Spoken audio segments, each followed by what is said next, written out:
puede incurrir en alguna situación de entorpecimiento de esa investigación, y creo que es una carta que le va a quedar absolutamente razonable para jugar. Sí, también puede ir a la ofensiva y atacar a sus opositores y cuestionadores con algunos otros datos de investigaciones del pasado. Tiene dos opciones. La realidad, el que viene a hacer acá es dar un informe de gestión. Y por lo menos en la primera etapa de su informe se va a referir a eso. Vamos a ver cómo se porta la oposición, que, digamos, técnicamente no debería poder interrumpirlo, pero lo va a hacer. Bueno, recordemos, ahora creo que ya está, Está. corregido. ¿Cómo estás, Tony? Bienvenido. ¿Cómo andás, Meli? ¿Cómo está Silvia? Un saludo para toda la audiencia. Sí, mucha expectativa con la visita del jefe de gabinete y muchos libertarios también preparándose para lo que puede llegar a ser una informativa ríspida. Recordemos el antecedente en el Senado de la Nación cuando Guillermo Francos se paró y se fue. Exactamente. Sí, me acuerdo. No descartemos que frente a alguna eventual agresión verbal o lo que Adorni pueda percibir como alguna agresión verbal de algún diputado, el jefe de gabinete decida también terminar la sesión antes de lo previsto. Pueden pasar muchas cosas. Sí, recordando que las preguntas se hacen de manera anticipada, se formulan de manera anticipada y él las organiza para ir respondiendo. Por ejemplo, no sé, se agrupan, si tienen que ver con obra pública, se agrupan y Sí, se pero responden eso ya en ese están sentido. hechos por escrito. Los legisladores van hacia otras preguntas Claro. en la parte oral. Ujú. No sé, si querés vemos las placas para Sí, contar cómo un no, poquito dale, y Silvia, después dale. lo charlamos. Sí, cómo no, me parece bien, me parece que lo organizamos de esa manera, dale. A ver, las Vamos placas que ahí a preparó nuestra Sil. primera Sí. placa. El jefe de gabinete, Manuel Adorni, presentará el próximo miércoles a las 10:30 en la Cámara de Diputados el 145 informe sobre la marcha de gobierno, como lo establece el artículo 101 de la Constitución Nacional. Vamos a nuestra segunda placa. El presidente anunció, como decíamos recién, que concurrirá a escuchar el informe que hará el jefe de gabinete, una situación que nunca sucedió desde 1995 a la fecha, porque se introdujo en la Constitución en 1994, pero el primer jefe de gabinete que fue nombrado fue en 1995, que fue Eduardo Bauzá, un hombre de la política muy cercano al entonces presidente Carlos Menem. Vamos a nuestra siguiente placa. El jefe de gabinete expondrá durante aproximadamente 1 hora y luego responderá preguntas de los diputados opositores, en un esquema que está previsto en el reglamento de las visitas del jefe de gabinete. Los legisladores realizaron 4.800 preguntas que quedaron agrupadas en 2.000 preguntas. Eso me dijeron de jefatura de gabinete. Ajá. Pues muchas se repetían. Que se responderán por escrito y se girarán antes del informe del jefe de gabinete. Esto tendría que estar ya en la web entre hoy y mañana, para que los legisladores puedan leer las respuestas y después repreguntar en base a esas respuestas. Claro. Claro. Sí, Pasa que últimamente llegaba, la época de Franco llegaba en la misma mañana y los diputados se quejaban. Sí, perdón, Silvia, te interrumpo, Sí. iba a recordar eso justamente sobre la modalidad que tienen estos informes de gestión. Muchos diputados se solían quejar precisamente que no daba espacio a lo que vos estabas explicando, que es ese intercambio Sí. que se puede producir, porque vos podés tener una inquietud concreta y necesitas que el jefe de gabinete informe sobre determinada situación. No sé, voy a inventar cualquier cosa, personas en situación de calle y en riesgo de caer en situación de calle. Estoy inventando cualquier cosa.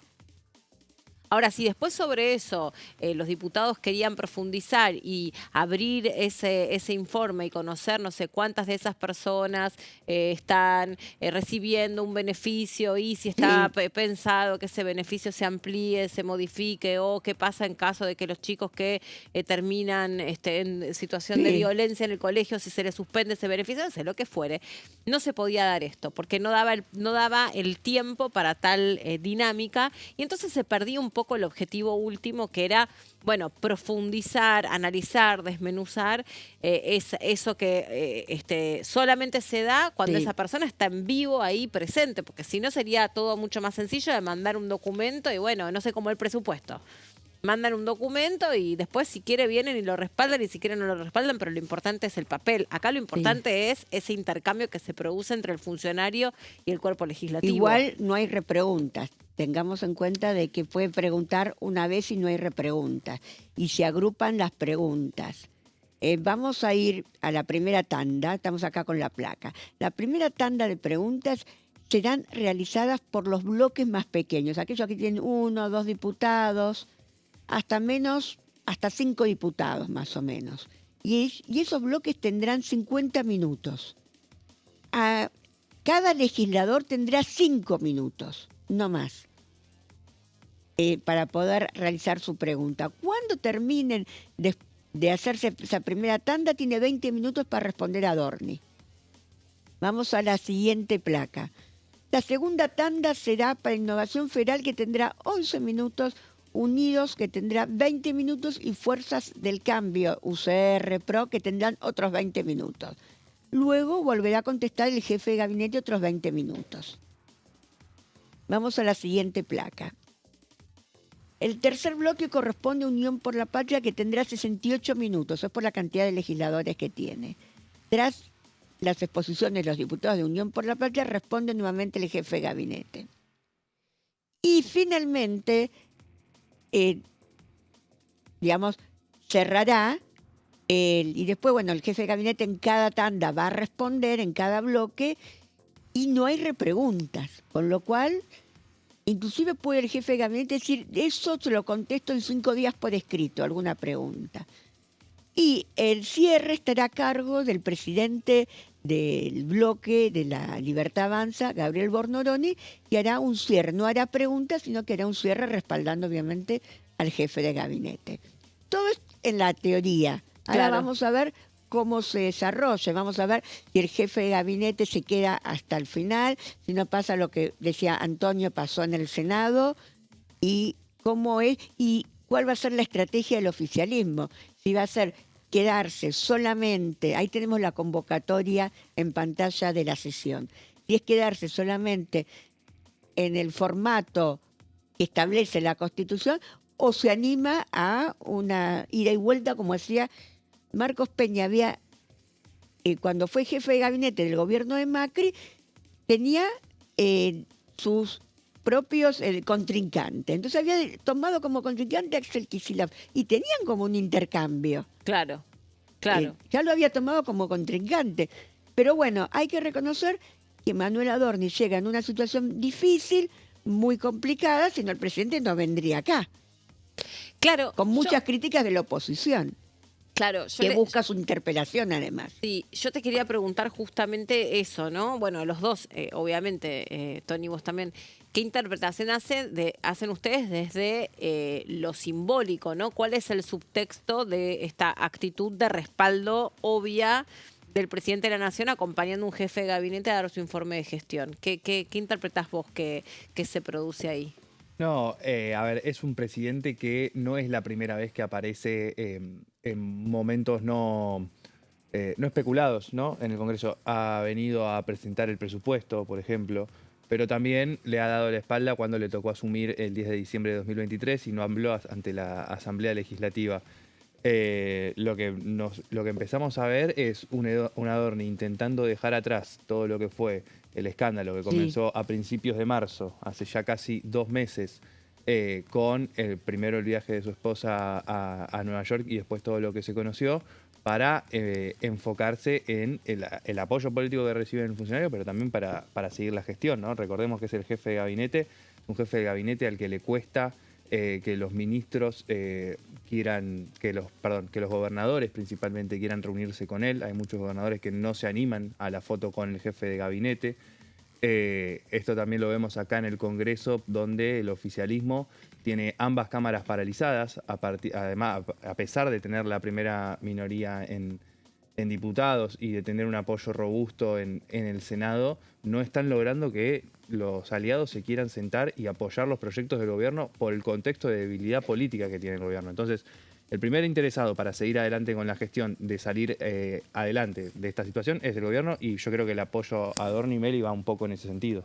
Silvia. Sí, yo creo que es, digamos que él Milei viene acá a demostrar, bueno, este es mi jefe de gabinete y lo apoyo. Vamos a ver cómo resulta después ese respaldo. Ujú.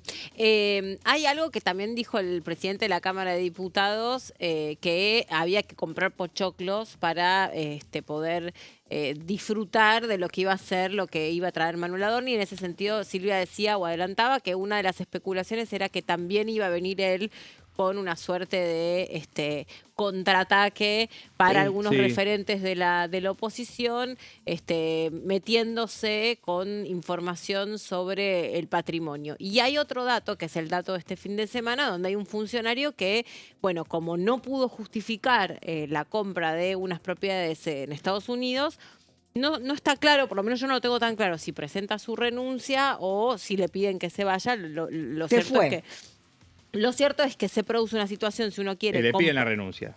comparable, Sí. y este funcionario, bueno, hoy ya no forma parte del gobierno. Entonces, ahí esto Sí. vuelve a poner el foco de, bueno, a ver, ¿qué pasa? ¿Será que esta persona estaba en una situación distinta a la de Manuel Adorni, aunque parece en la superficie que estamos hablando de lo mismo y la mirada es diferente? Claramente es una persona muy cercana al presidente de la Nación, a la hermana del presidente de la Nación, es una persona del círculo íntimo. Exactamente, Entonces, no es lo bueno, mismo. no es claro, no es la misma, el mismo nivel de funcionario, si se quiere. Sí, sí, sí. No, pero también lo que claramente muestra es una diferenciación entre Luis Caputo, que frente a un funcionario muy importante también de su área, porque es el funcionario que absorbía lo que era obra pública y transporte. No, más allá de que nosotros no lo conocemos y de que es un funcionario que a Milei no lo conoce personalmente, era una persona con muchísimo poder de decisión, Y con un área sensible. con un área sensible a la hora de la ejecución presupuestaria, algo Exacto. que es la piedra basal, si querés, de este gobierno, que Sí. tiene que ver con el gasto público. Bueno, a ese funcionario que le encontraron propiedades que no había declarado en Estados Unidos, Luis Caputo tomó la decisión de que siga por fuera del gabinete. A pesar de que, digamos, está resignando a alguien que él era muy valioso desde el punto de vista de lo que podía aportar Pero esta desde lo persona. político hay algo simbólico para ver, que es Caputo no acepta que haya funcionarios con esa condición. Con esa condición. Después está la situación de Adorni, que el que lo defiende es Karina Milei. Claro. Pero es por lo menos un escenario distinto. Sí. Se espera, obviamente, que sea un informe largo, ¿no? Que si no se 6 produce horas ningún, por lo menos. claro, ningún sobresalto como lo que ustedes estaban trayendo, que era lo que había ocurrido la última vez con el otro jefe de gabinete, con Guillermo Francos, que le dijeron que era un mentiroso y se levantó y dejó interrumpido el informe. No me acuerdo después por qué él vuelve, pero no me acuerdo si era por tema Libra o porque era el informe de gestión que le tocaba. Pero bueno, lo cierto es que después medio como que No, al Senado no volvió. al Senado no volvió, vuelve a diputado. Vuelve diputado porque le correspondía el informe. ¿Pero era por informe o era por el Vino tema de la por las dos interpelación cosas. Libra? Vino por Libra y vino por el informe. Ajá, Vino por la eso no me interpelación y acordaba. vino por el informe. Creo que vino 2 semanas seguidas. Sí. Bueno, tenemos a propósito de esto la palabra del diputado Lisandro Almirón de la Libertad Avanza de la provincia de Corrientes, hablando específicamente sobre lo que se va a producir con el informe de gestión que trae el miércoles Manuel Adorni. Bueno, en principio aplica la misma razón, las mismas razones que puse con la Libertad Avanza. Son 2 años de gestión. Hay muchas personas que no vienen de la política. En mi caso, yo había tenido experiencia legislativa antes de ser diputado nacional, si bien en mi comuna fui convencional constituyente, y uno la práctica legislativa la ve cómo se generan los acuerdos. Y en este caso yo creo que el jefe de gabinete ha sido en ese sentido siempre muy claro, no viene de la actividad política. Estos meses han sido muy difíciles para el espacio, también ha sido difícil para él, y entiendo que hay una etapa donde todos tendemos a creernos de que no es bueno por ahí reconocer los errores. Me parece que por lo contrario se tratan de dilatar situaciones. Yo creo que en este caso ha habido un reconocimiento, se ha puesto siempre a disposición de las instituciones. Me parece que hay una tarea que es muy fuerte y una presión muy fuerte sobre estos 2 años de gestión, sobre los funcionarios que son relevantes para el gobierno. Adorni es una figura muy importante para este gobierno. ha hecho una elección histórica en la Ciudad Autónoma de Buenos Aires, lo ha posicionado como un referente muy importante y nosotros somos respetuosos de las instituciones. Está a disposición de la justicia, está a disposición del Congreso de la Nación y seguramente los canales institucionales dirán y dictaminarán en consecuencia, y me parece que en ese sentido estamos tranquilos. Bueno, vamos a ver entonces cómo se desarrolla este desembarco del jefe de gabinete. Había mucha expectativa en un momento. A ver, se barajaban varias oportunidades, varias situaciones. Una, que se pospusiera de alguna manera ese informe y no se produjera en un momento, como decíamos, políticamente delicado, la presencia del jefe de gabinete acá medio como para que le apunten y le disparen de todos lados. Otra, también se preguntaba, muchos decían que estaba al principio totalmente confirmado y después en otra etapa se ponía en duda su continuidad e incluso no se sabía si iba a terminar viniendo a la Cámara de Diputados solo por el hecho de que no se sabía si iba a seguir siendo el jefe de gabinete después de toda esta situación, sobre todo a partir de que habla la escribana, da declaraciones periodísticas y bueno, ahí un poco se empieza a tensar la cuerda. Ahora la situación vuelve a ser de absoluta confirmación del jefe de gabinete, esto todo robustecido con la presencia del propio presidente Javier Milei, que conoce perfecto cómo funciona la Cámara de Diputados, que conoce perfecto también que sin lugar a dudas este es un año de mucho más presencia y profundización de lo que viene a ser la Libertad Avanza. Y me parece también un presidente que esto es una opinión, viene mostrando, sobre todo en las últimas apariciones públicas y en los últimos reportajes, que es un presidente que abraza fuertemente con una convicción irrevocable el plan por el que él cree que es defendido por los argentinos, que su imagen puede estar un poco más arriba, un poco más abajo, pero que tiene un capital político que todavía está asegurado y que estas cuestiones, en todo caso, para el presidente de la Nación, no son cuestiones para estar ocultando, son cuestiones que pueden obviamente ocasionar alguna crisis o algún cuestionamiento hacia el gobierno, pero en todo caso no viene a cuestionar lo que trae la Libertad Avanza como modelo, ¿no? Entonces yo creo que todavía ese capital está muy activo dentro de lo que es la política de Javier Milei y entre comillas, estas balas que pican cerca todavía no lesionan por distintas razones. Yo creo que también en parte porque la oposición no terminó de aprovechar políticamente esto, entonces no han lesionado realmente lo que la Libertad Avanza viene consiguiendo. De hecho, consiguió avanzar con reformas muy importantes y se las sigue proponiendo y hacia allí va, o sea, a profundizar esas reformas, ¿no? Con más dificultades, ¿eh? Probablemente, pero lo viene logrando, o sea, esto no, digamos, le puede haber generado algún dolor de cabeza sin duda, pero siguió andando, siguió funcionando ese plan de gobierno. Aquí en el Congreso me estoy refiriendo, ¿no? Después, sí, ahora está un poco paralizado. A nivel encuesta ya, bueno, me parece que eso también, no sé, yo las encuestas, sinceramente no sé si son instrumentos que alcanzan realmente metodológicamente a medir el devenir de los políticos. Ya me parece que no, Yo no creí nunca en las encuestas y sigo firme con esa posición, pero me parece que le está costando ahora en avanzar con la agenda legislativa. Ok, ¿en qué ves obturada la agenda legislativa en este momento? En todo.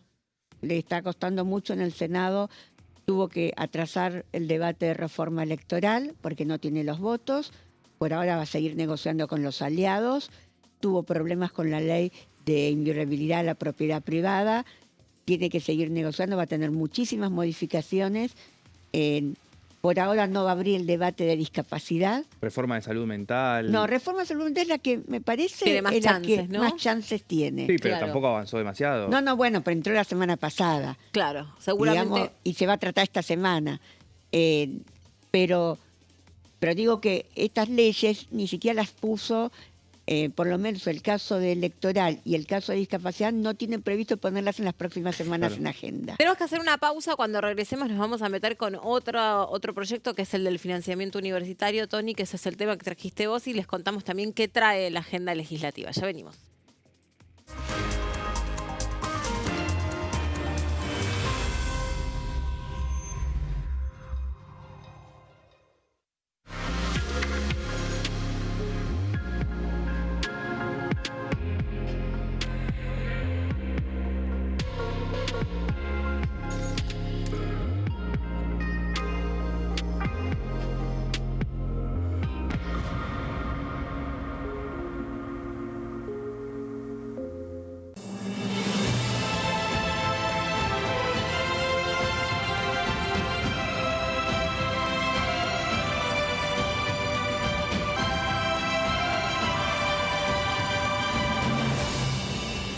La bancada, de lunes a viernes, 13 horas.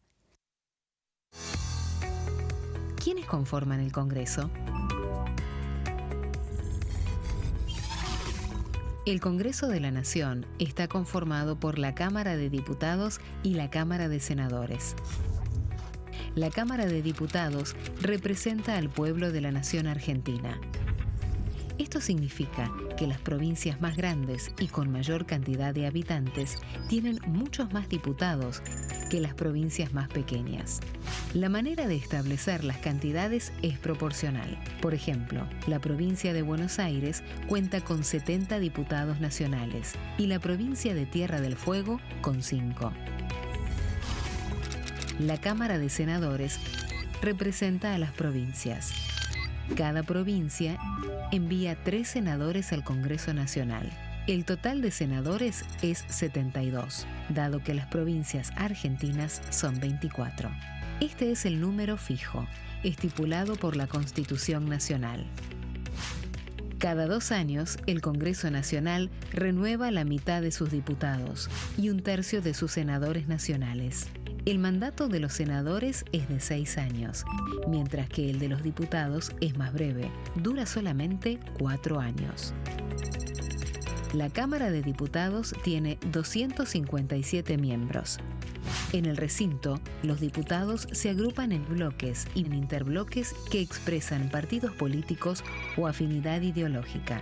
Existen también los monobloques, integrados por un solo diputado. El bloque oficialista se dispone a la derecha del presidente de la Cámara, el bloque opositor mayoritario a la izquierda, y en el centro, los bloques con menos cantidad de integrantes. Son requisitos para ser diputado: tener al menos 25 años, 4 años de ciudadanía argentina, haber nacido en la provincia por la que se postula o haber residido en ella los 2 años precedentes.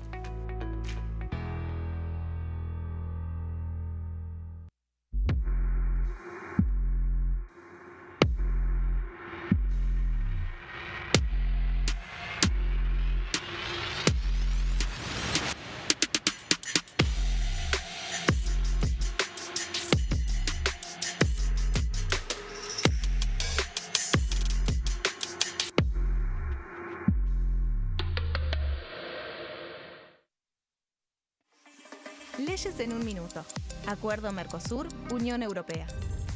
Este acuerdo surge luego de 25 años de negociaciones entre ambos bloques y fue ratificado en diputados con 203 votos a favor, 42 en contra y 4 abstenciones. Gracias a esta ley, se crea una de las zonas de libre comercio más grandes del mundo, alcanzando a casi 800 millones de consumidores. En un contexto de fragmentación económica, funciona como una alianza estratégica de cara al futuro. Los puntos más importantes del acuerdo son: la eliminación de impuestos y aranceles de importación, lo que facilita el comercio bilateral y la cooperación técnica entre ambos bloques. El acuerdo no se limita a bienes físicos, sino que también incluye regulaciones sobre servicios, propiedad intelectual y desarrollo mutuo. Además, establece un mayor acceso al mercado europeo para productos como carnes, vinos y agroindustria. Adicionalmente, contempla el ingreso de maquinaria y vehículos de origen europeo. tras ser aprobado por el Congreso, Argentina y Uruguay se convirtieron en los primeros países del Mercosur en ratificar el acuerdo. Este acuerdo consolida una alianza comercial estratégica entre ambos bloques.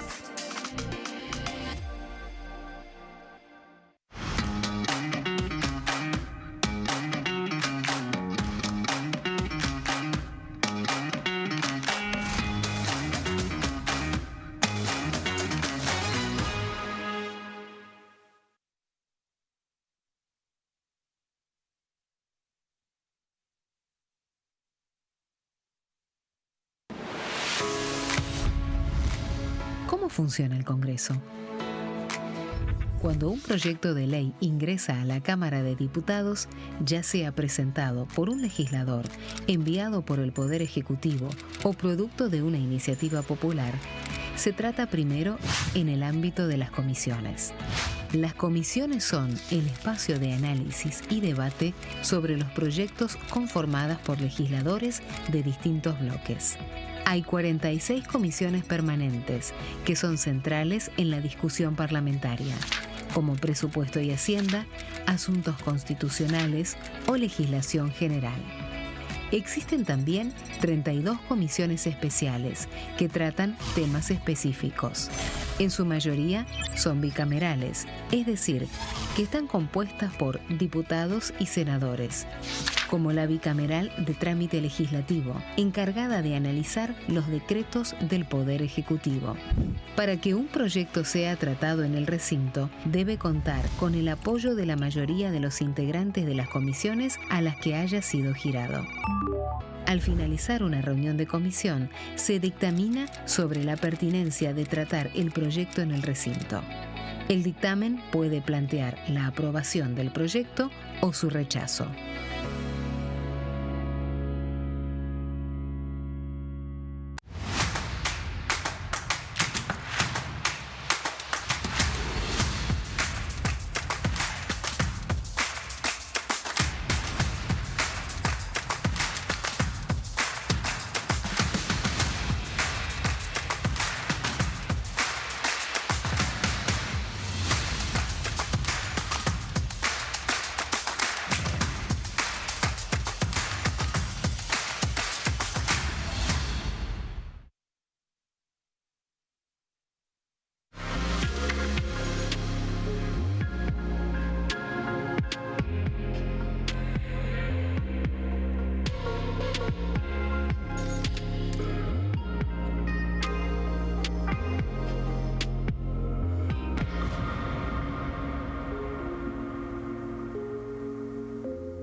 Hace un par de semanas las universidades públicas y también algunos institutos que dan atención gratuita a los argentinos que dependen de las universidades públicas hicieron una suerte de protesta o de visibilización de su problemática, dando atención gratuita a personas y también a animales, porque la Facultad de Veterinaria también se adhirió.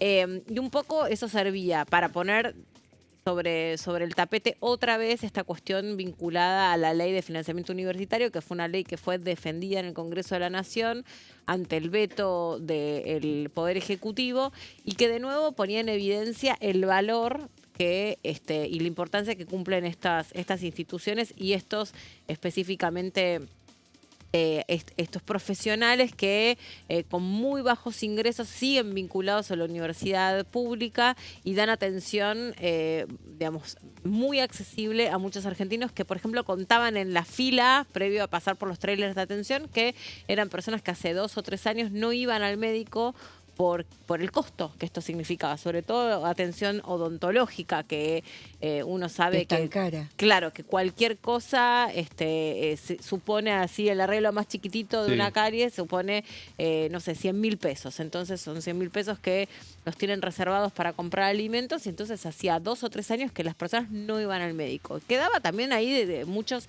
que eran mismo personal docente o no docente, que también, digamos, si no fuera por esos institutos como el Hospital de Clínicas o el Hospital de Odontología, no tienen acceso a la salud.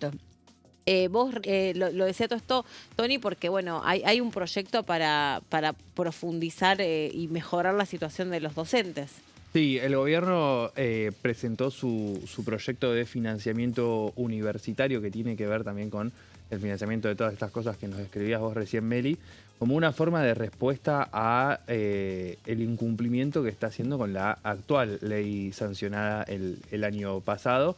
Es un proyecto que el gobierno envió para modificar la ley sancionada, como decíamos recién, y el principal objetivo que tiene es político a la hora de adecuar la normativa, teniendo en cuenta que está incumpliendo la ley actual y que en la justicia empiezan a acelerarse los reclamos, no tanto como ocurre con la ley de emergencia en discapacidad, que es otra de las que no tampoco está siendo cumplida, sino tiene más que ver con adecuar a la nueva normativa.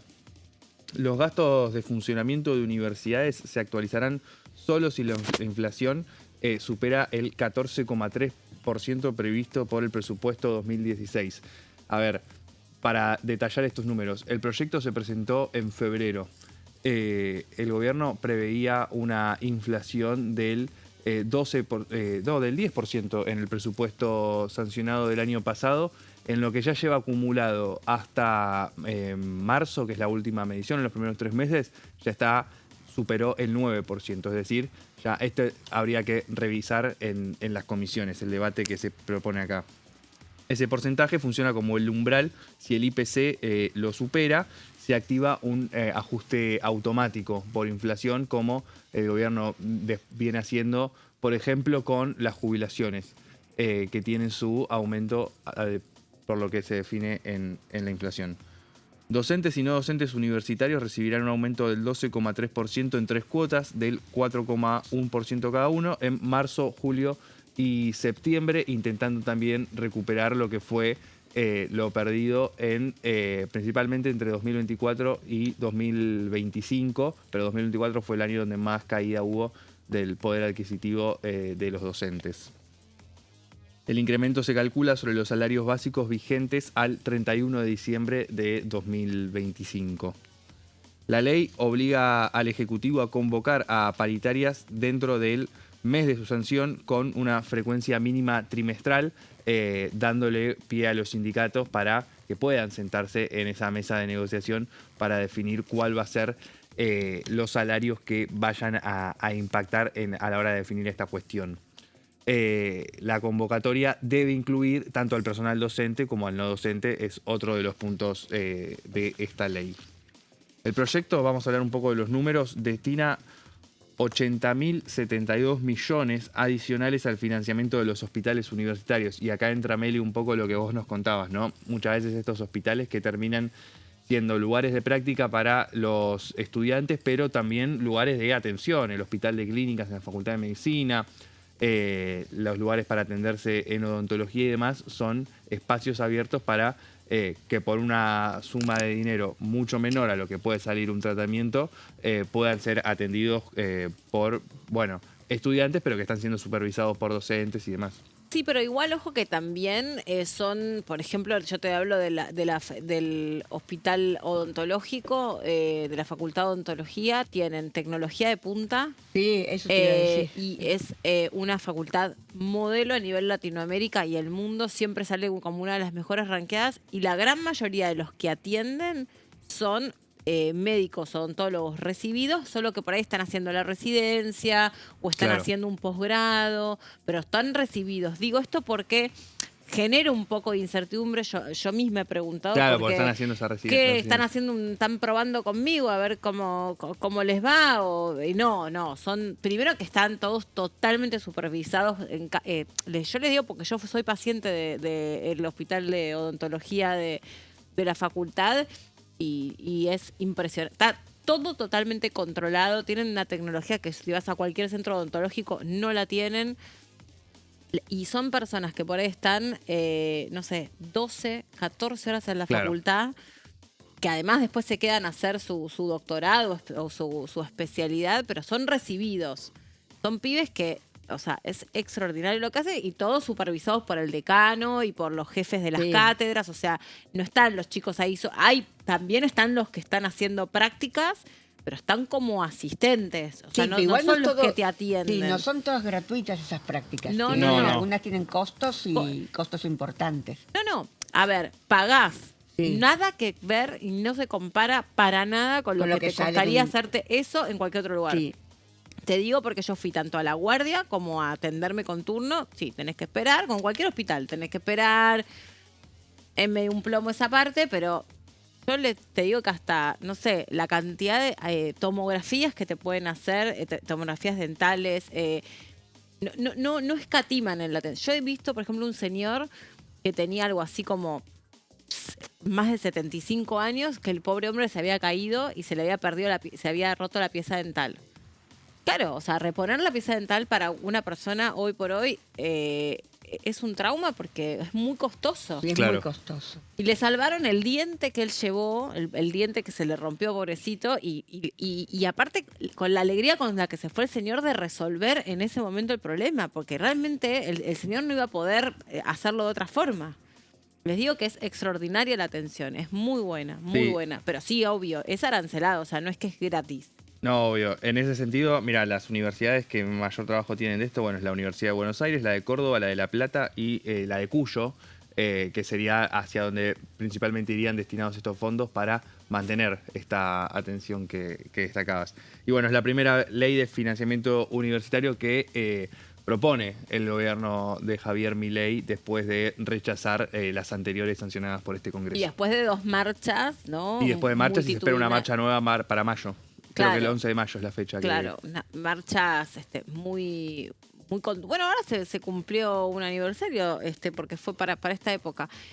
Marchas que creo que el gobierno no se imaginaba que iban a tener ese nivel de adhesión y Sí, de denuncia de la situación. Lo que dicen las universidades es que también, el otro día lo conversábamos con alguien acá en el piso, que nada, que pasa mucho que muchos docentes están ahí, obviamente, la gran mayoría para tener un sueldo más o menos digno tienen que tener 30 años de antigüedad, porque si no, no llegan a un número con el que pueden vivir.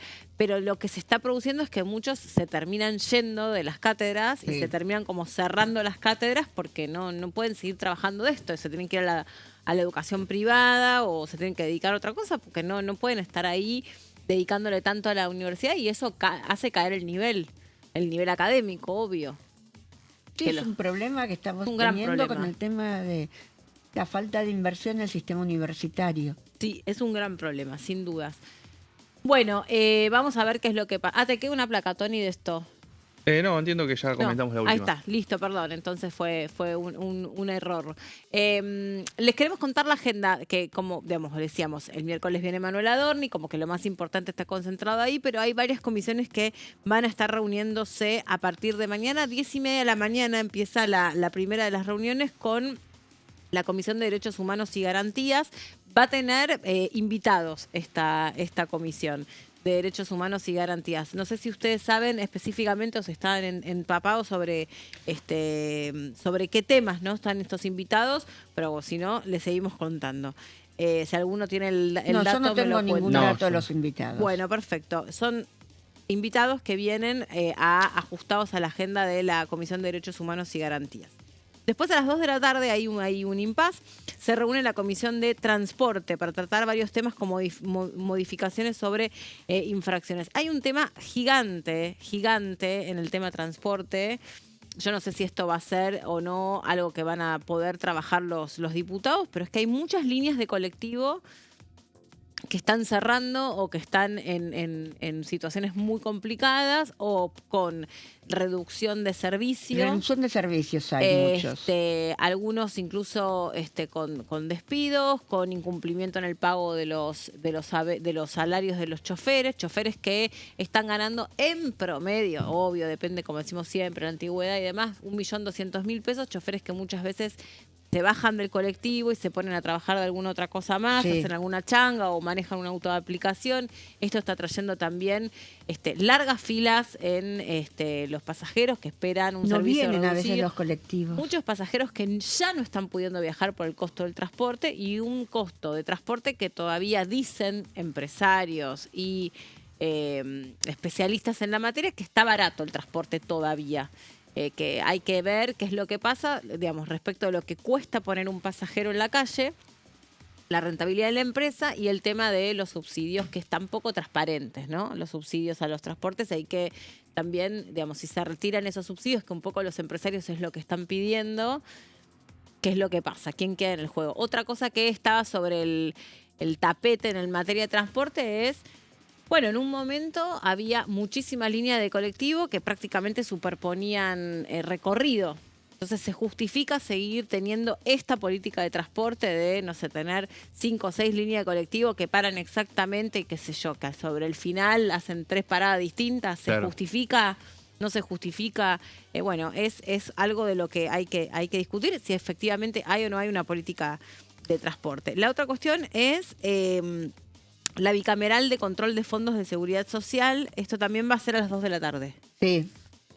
Si ustedes tienen datos específicos sobre la agenda, me lo dicen.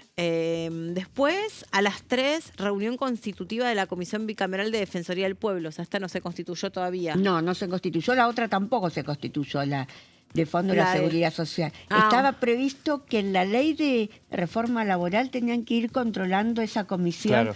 cómo impactaba la aplicación de la ley, porque una parte que los empresarios aportaban al ANSES la iban a aportar al Fondo del Desempleo, pero me parece que eso todavía no ocurrió, como está la ley. No. Eso creo que quedó pendiente. Quedó y es pendiente uno de los porque- temas que va a tener que trabajar ahora. Exactamente. Bueno, y rapidito para completar, después está la Comisión Parlamentaria Mixta Revisora de Cuentas y la Bicameral de Derechos de los Niños, Niñas y Adolescentes, que vienen con toda la agenda vinculada también a la violencia escolar y todos estos episodios que tristemente están ocurriendo, entre otros. Independientemente de otros casos de violencia extrema contra niños, a pesar de la ley Lucio, ¿no? Que se siguieron cometiendo y que fueron aberrantes. Le damos la bienvenida al diputado Maxi Ferraro. Hola, diputado, ¿cómo va? Bienvenido. Muy buen Gracias, día y gracias por la invitación. ¿Cómo Un andan? placer tenerlo por acá. Bueno, el miércoles se viene el informe de gestión del jefe de gabinete. El jefe de la Cámara de Diputados, Martín Menem, el presidente de la Cámara de Diputados, dijo que hay que comprar pochoclos. ¿Está cerca de comprar pochoclos o de sacarle jugo al informe de gestión? Lo de llevar tomates. Yo creo que me parece que hay que poder desmontar todo tipo de show, vulgaridad o violencia que creo que puede llegar a pretender la Libertad Avanza en esta primera sesión informativa del jefe de gabinete Adorni. Soy de los que cree que tenemos que poder ordenar esa sesión como lo hicimos en aquella oportunidad, si ustedes recuerdan, con Guillermo Franco. Sí.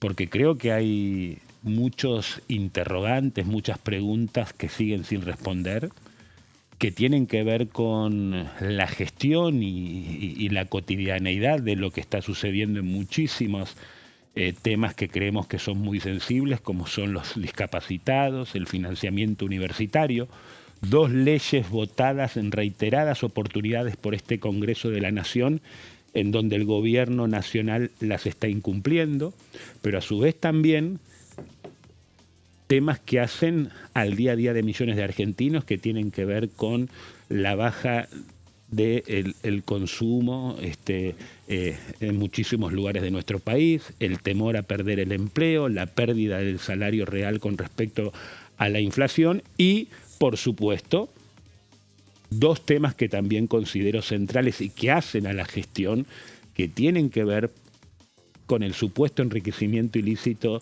del jefe de gabinete y supuesta evasión fiscal que está siendo investigada por el fiscal federal Policitas y, por supuesto, interrogantes que siguen sin responderse, más allá de que muchas de esas respuestas empezaron a aparecer con el informe final de la Comisión Investigadora Libra y con las pruebas que tenía dormidas en el expediente el fiscal Tayano desde hace mucho tiempo, que tienen que ver con la estafa Libra que tuvo como protagonista al presidente de la Nación el 14 de febrero del 2025, y que cuando uno ve muchos de esos aspectos empieza a entender que no fue un hecho aislado, que el presidente no fue sorprendido y que el círculo más cercano al presidente de la Nación no cuidó la investidura presidencial y que se siguió llevando adelante un patrón de conducta que a nosotros nos preocupa muchísimo, que tiene que ver con confundir lo público y lo privado permanentemente por parte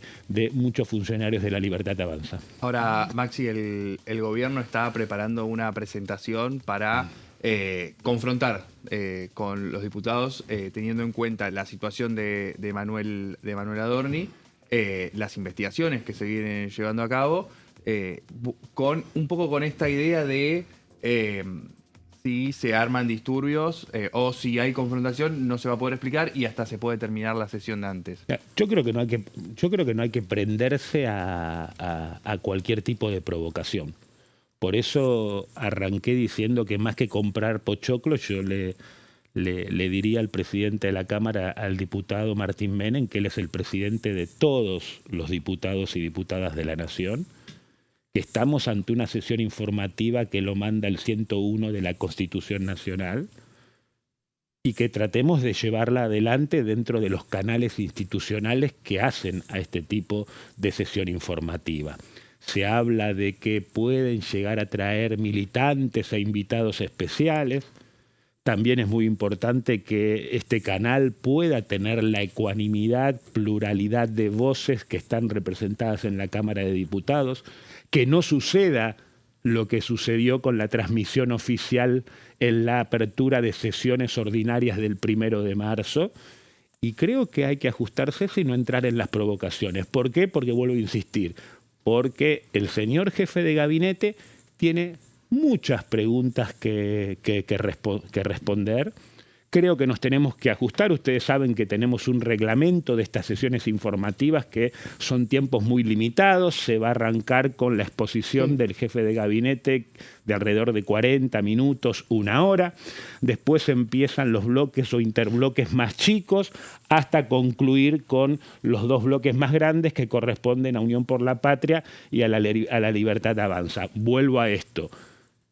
Cuando vino Franco acá, la oposición se pudo ordenar y pudimos tocar todos los temas sensibles de gestión, y en ese momento un tema muy sensible, como ustedes saben, que estaba también atravesando ese momento, que fue nada más ni nada menos que el tema de Libra, donde el ex jefe de gabinete, Guillermo Franco, nos reconoció en el recinto de que no había habido ningún tipo de control para cuidar la investidura presidencial o la firma del presidente en una supuesta firma de un contrato, como sabemos que pudo haber ocurrido con respecto a la estafa Libra. Una pregunta, ¿qué opina usted de la decisión del presidente de venir a presenciar la sesión del jefe de gabinete? Bueno, creo que esto es parte del show que quiere montar La Libertad Avanza.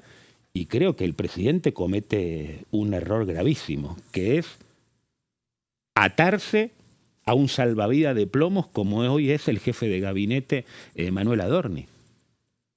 Y esto hay que decirlo. Digo, a ver, no es que estamos o pretendemos discutir aspectos de la vida privada del jefe de gabinete. El jefe de gabinete, por supuesto, que puede hacer con su plata lo que quiere. El jefe de gabinete puede viajar a donde quiere. Yo no juzgo eso. Ahora, estamos frente a un jefe de gabinete que está siendo investigado, fue imputado, hubo requerimiento fiscal por parte de Policitas con respecto a posible enriquecimiento ilícito y una supuesta evasión fiscal por más de $65.000 con respecto a la compra de una propiedad en Caballito que la pagó a su vez un 40% menos que lo que estaba en el mercado inmobiliario. ¿Son problemas de gestión? Sí, por supuesto que son problemas de gestión. Bueno, y además ahí usted, diputado, hablaba de este límite que prácticamente cuando uno es funcionario público no existe que es entre lo público y lo privado. Digo, es cierto que hay acciones de la vida privada que hay que preservar y que desde ya no son de la incumbencia pública, pero bueno, digamos, los procesos, cuantos más transparentes son, digamos, más robustece la democracia. Más robustece la democracia y a su vez también decir esto, ¿no? Digamos, estamos frente a cómo se les cae la careta de lo que venían o lo que nos vinieron a plantear de que ellos eran la lucha contra la casta y los privilegios de la casta. Y solito el jefe de gabinete se metió con su altanería en una mentira tras otra, porque metió de carpuza a su mujer en un viaje oficial a Nueva York, porque después nos mintió con el viaje de Buenos Aires a Punta del Este, Buenos Aires, diciendo que lo había pagado él y terminamos viendo cómo lo pagó un amigo, proveedor del Estado, la TV pública, que estaba bajo el control o fiscalización de la administración del propio jefe de gabinete, que tuvo la suerte, a diferencia de como tienen otros argentinos, de poder conseguir 2 jubiladas que le presten la plata que le prestaron con las hipotecas y sin ningún tipo de interés, y que a su vez lo pague menos de lo que estaba en el mercado inmobiliario, 40% menos, y que a su vez $65.000 vayan en negro y que lo arregle por debajo con uno de los hijos de la jubilada. A ver, digamos, yo la verdad que la posición que puedo estar teniendo es la misma posición que en su momento pudo haber tenido con gobiernos anteriores o con respecto al kirchnerismo. ¿Y qué lectura política es de que en este momento el gobierno quiera, bueno, que se muestre a Adorni en este Congreso? Bueno, primero se tiene que mostrar porque tiene que cumplirlo con la Constitución. Bueno, pero... A ver, obvio también que también tenía que algo cumplir con más la Constitución el mes pasado, así pero hasta que... Yo creo que es parte digamos, yo lo que no entiendo es por qué se abrazan a semejante salvavidas de plomo. Porque, a ver, estamos frente a un fiscal que en su momento se le animó a Cristina Kirchner en el 2008 a menos de un año de haber ganado la elección del 2007. ¿De qué vienen? ¿De qué hablan? El fiscal Policita y está imputando, hace el requerimiento fiscal, como ha hecho en otros momentos de la Argentina, investigaciones mucho más fuertes de la que podemos tener con este altanero que tenemos de jefe de gabinete. Vuelvo a decir, lo hizo en el 2008, a menos de un año de que Cristina había ganado la primera elección. No nos queda demasiado tiempo, diputado. Yo para ir cerrando le quería consultar acerca del bloque que usted integra. ¿Cuáles son los proyectos o la agenda que a ustedes les gustaría poder desarrollar a lo largo de estos meses, ¿no? Bueno, digamos, como ustedes saben, nosotros, junto con la diputada nacional Mónica Frade, nosotros vamos a tratar de seguir insistiendo con que en la Argentina tengamos de una buena vez por todas una ley de prevención de la ludopatía y prohibición de todo tipo de publicidad, que nosotros hicimos un acuerdo y logramos una media sanción que nadie creía que íbamos a poder sacar y lo hicimos, y esa media sanción duerme en el Senado, por supuesto, por la presión del lobby terrible que hay en este sentido, así que este es un tema que nos preocupa muchísimo. También nos preocupa muchísimo lo que está sucediendo hoy en día en el sistema educativo, principalmente en primaria y secundaria, con respecto a lo que son el uso de dispositivos digitales y celulares y todo lo que genera, y más aún después de la pandemia. Y en eso estamos trabajando también transversalmente con otros diputados, como el diputado Grabois, con diputados de Provincias Unidas. Y creo que hay temas muy relevantes, pero como también sabemos, creo que La Libertad Avanza y sus aliados volvieron a decidir en poner bajo llave muchísimas comisiones, y creo que acá habrá que armar una estrategia para, como ustedes saben, tratar de poder construir los 129 votos en el recinto. ¿Para qué? Para poder emplazar las comisiones si es que siguen insistiendo o se empecinan en que solamente las comisiones representan la agenda de un sector político parlamentario. Muchas gracias, No, por gracias a haber ustedes pasado por la invitación. por Diputados TV. Un placer tenerlo y lo valoramos muchísimo que se haya acercado y conversado sobre los distintos temas. Gracias a ustedes también. Nos Muchas vemos gracias. en Gracias. estos días y ustedes, por supuesto, se quedan en la pantalla de TV para seguir enterándose de todo lo que pasa en el Congreso. Mañana vamos a estar, como siempre, haciendo consenso aquí a las 12 del mediodía. Chau.